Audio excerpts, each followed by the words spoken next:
Então a exposição nasce dos 90 anos da conclusão da casa da Haus Wittgenstein, em Viena. A casa começou por ser projetada em 1926, quando o filósofo Ludwig de Wittgenstein sai de um convento onde era jardineiro e onde teve a passar algum tempo de isolamento depois de um período bastante difícil da vida dele enquanto professor primário, e envolve-se no projeto da casa para a irmã Margaret, que é uma grande mecenas das artes e dos intelectuais na Áustria daquele período de 1920, e ele envolve-se na casa, começa a envolver-se no projeto da casa cerca de 1926, e no Natal de 1928 a família já passa o Natal na casa. E, portanto, a exposição nasce tem um duplo motivo. Por um lado, regressar à figura do Wittgenstein e à maneira como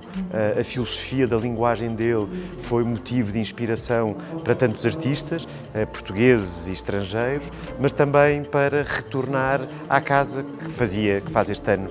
90 anos. E a casa deu-nos a desculpa ou o motivo ideal para regressar a todas as questões que a relação arte, arquitetura e filosofia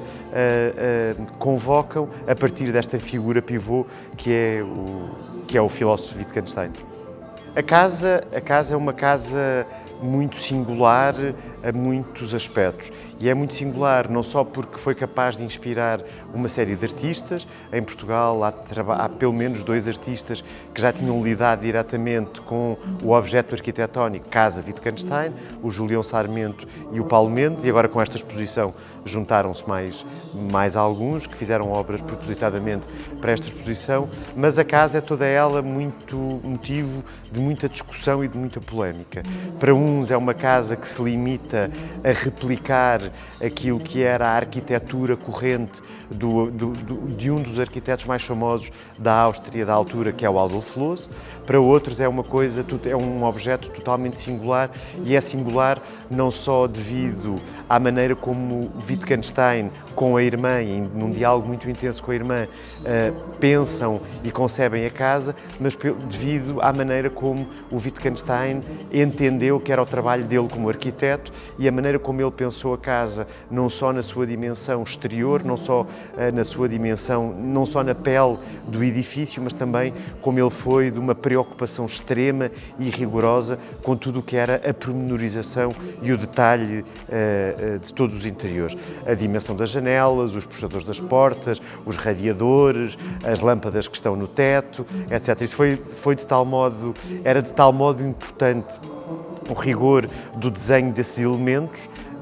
que tiveram que encontrar uma empresa metalúrgica que tivesse disponibilidade e tivesse os meios técnicos suficientes para fazer exatamente as coisas, os elementos, todo este trabalho em metal, desde as caixilharias às dobradiças das portas e das janelas, com o rigor e com a precisão que o Wittgenstein queria. É importante perceber que o Wittgenstein foi treinado, como ele estudou engenharia mecânica, e a primeira fase do pensamento filosófico de Wittgenstein é um pensamento acerca da matemática e da lógica. E, de alguma maneira, essa ideia de rigor matemático ele transporta num primeiro momento para a casa. E, portanto, esse trabalho com o interior, esse trabalho com o pormenor e com o detalhe e com a pormenorização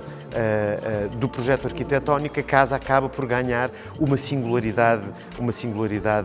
muito interessante. E ganha uma singularidade não só porque o arquiteto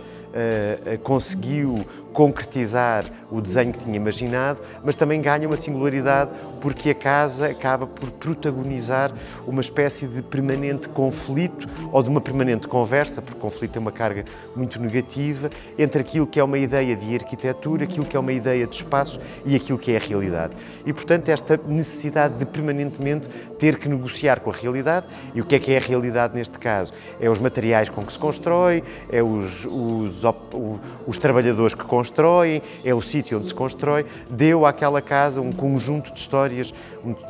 muito interessantes, não é?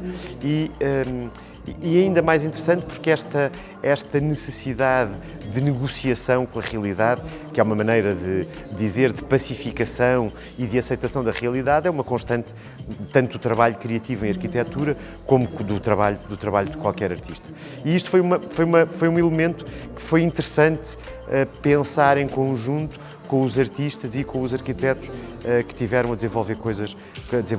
para esta exposição. Mas, para além deste aspecto mais disciplinar e de desenvolvimento da própria casa, a própria casa foi motivo de muitas histórias, não é? É uma casa quando dizemos Casa Wittgenstein, não dizemos só a casa que existe, que tem uma determinada forma, que tem uma determinada tipologia, uma determinada cor e que existe num determinado lugar, mas também convocamos todas as histórias que existem nessa casa, não é? Desde logo a história da sua concepção, em que existia um outro arquiteto envolvido, que era o Paul Engelmann, à história da casa ser para uma irmã de Wittgenstein, que tinha um casamento em que o marido estava a maior parte das vezes ausente e, portanto, a casa também teria esse aspecto de proteção de uma irmã que se sentia pouco cuidada pelo marido, até depois ao abandono forçado que a família Wittgenstein é forçada eles eram judeus, portanto, quando os nazis chegam a Viena, eles têm que deixar a casa é ocupada pelas tropas nazis, depois saem os nazis, é ocupada pelas tropas russas e transformadas num estábulo, depois saem as tropas russas e a casa é deixada ao abandono, a tal ponto que há um momento em que há um risco real, durante os anos de 1960, da casa ser demolida, até que um arquiteto, artista, ensaísta chamado Bernhard Leitner empreende, por volta de 1970, uma grande campanha para salvar a casa da demolição e consegue que a casa seja classificada como monumento e assim impedir que ela seja demolida. A casa é novamente o Estado austríaco, ainda que classifique a casa, não a compra e vende-a ao governo búlgaro, que faz dela um centro cultural que tem características muito pouco adequadas àquele sítio, no sentido em que não promove o estudo daquela arquitetura, não promove o estudo da arte, da maneira como o filósofo Wittgenstein inspirou tantos artistas, não promove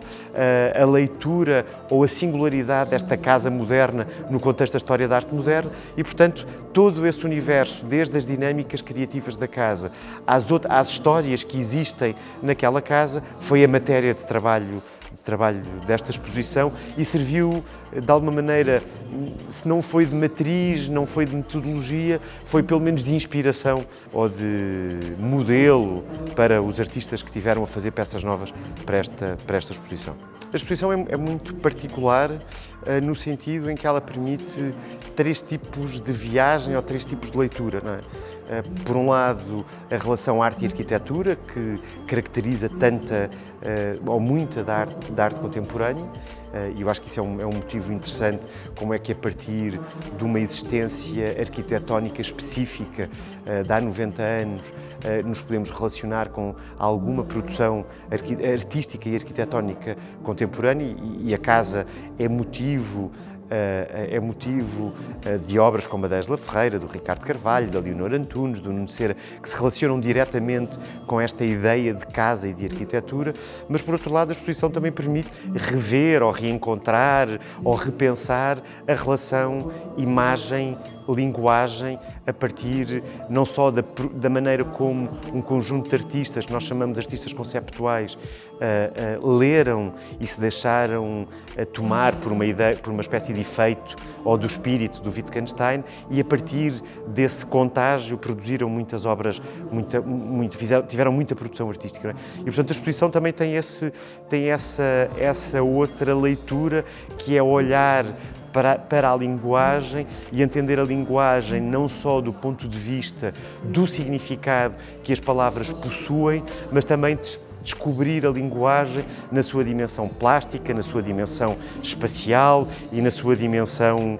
artística, se assim quisermos. Não é? Um exemplo disto é esta obra que está aqui atrás de nós, do Lawrence Wiener, que entende que as palavras, tal como ele as organiza